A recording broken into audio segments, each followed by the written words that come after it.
अस्सलाम वालेकुम। आज मैं आपके साथ शेयर कर रही हूँ रेसिपी मसाला काजू नमक पारे की। इवनिंग स्नैक्स है, कभी भी आप बना सकते हैं। बहुत ही सिंपल और इजी रेसिपी है ये। लेकिन इसका आटा सबसे पहले तैयार करना है। उसके लिए मैं 2 कप मैदा ले लूँगी यहाँ पर, और यहाँ पर हाफ़ टी स्पून इसमें मैं डाल दूँगी अजवाइन। मैं यहाँ पर हाफ़ टेबल स्पून में डाल दूँगी नमक। नमक आप अपने टेस्ट के हिसाब से ले, लेकिन 2 कप मैदा में हाफ़ टेबल स्पून नमक परफेक्ट है। स्पून इसमें डालना है बेकिंग सोडा। यहाँ पर 2 टेबलस्पून डाल देंगे रिफाइंड ऑयल, और इन सारी चीज़ों को अच्छे से आटे में मिक्स कर लें। पहले इन सारी चीज़ों को अच्छे से मिलाने के बाद हाथ में लेकर आटे को एक बार चेक कर लें कि आटा अगर नहीं बिखरे तो ये परफेक्ट अच्छे से मिक्स हो चुका है और इसमें सारी चीज़ें परफेक्ट डली हैं। तरीके से आप आटे को चेक कर लें, और यहाँ पर अब थोड़ा थोड़ा पानी डालकर आटे को गूंद लें। थोड़ा थोड़ा पानी डालकर इसका एक सॉफ्ट सा आटा गूंद लें।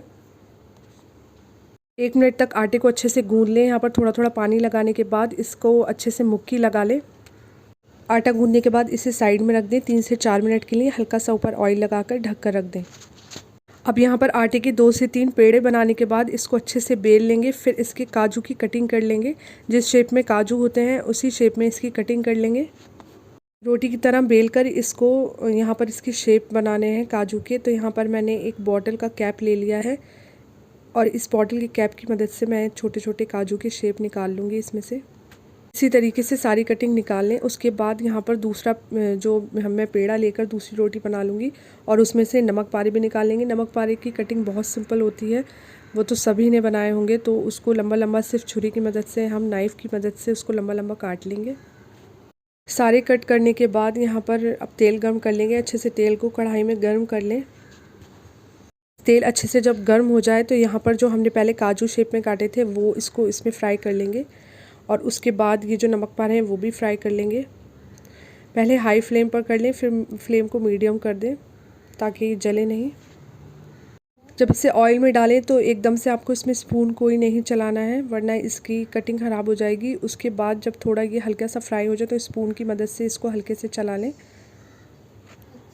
किसी भी जाली से इसको निकाल लें ताकि एक्स्ट्रा ऑयल सारा इसी में रह जाए।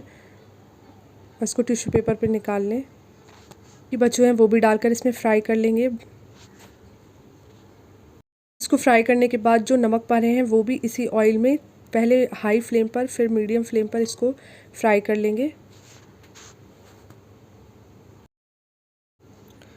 इसको भी चम्मच की मदद से हल्के हल्के चलाकर फ्राई कर लें, और दोनों साइड से अच्छे से फ्राई करने के बाद इसको भी किसी जाली में निकाल लें।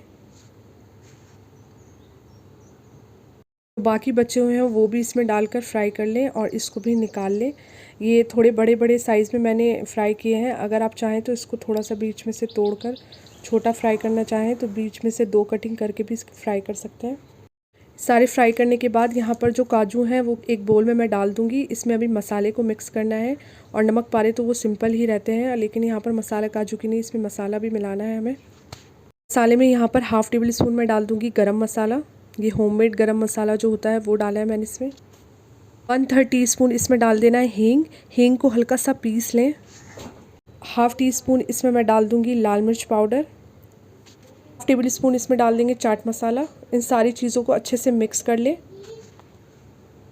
और जिस ऑयल में हमने इसको फ्राई किया था वो हाफ़ टेबल स्पून इसमें ऑयल डाल देंगे ताकि मसाला अच्छे से इसमें मिक्स हो जाए, चिपक जाए।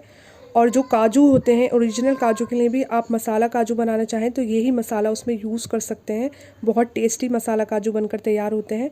और अगर ये रेसिपी आपको पसंद आए तो मेरे चैनल को सब्सक्राइब कीजिए, वीडियो को लाइक और शेयर ज़रूर करें। अल्लाह हाफ़िज़।